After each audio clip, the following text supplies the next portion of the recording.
સુરેન્દ્રનગરના વઢવાણ તાલુકાનું ગુંદડિયાળા ગામ 3,500ની વસ્તી ધરાવતા ગામમાં નથી પહોંચી રહ્યું ધોળી ધજા ડેમનું પાણી। પરિણામે છેલ્લા 1 મહિનાથી બોરના પાણીથી ગ્રામજનો દિવસો વિતાવી રહ્યા છે। જો કે બોરનું પાણી ભરવા માટે મહિલાઓને સંપ પર ચડી જીવના જોખમે પાણી ભરવું પડી રહ્યું છે।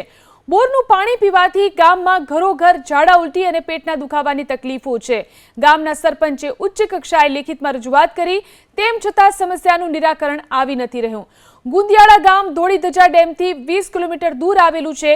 પાઇપલાઇનની ચોરી થયાની પણ ઘટનાઓ બની ચૂકી છે।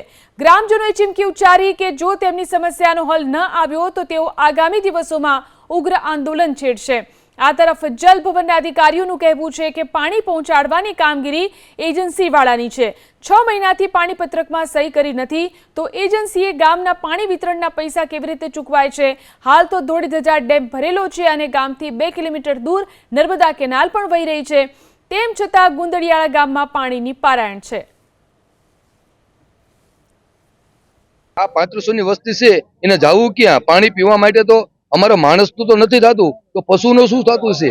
પશુઓ અમારી પાસે 2500 થી 3000 પશુઓ ગુંદિયાળા ગામની અંદર પશુઓ છે।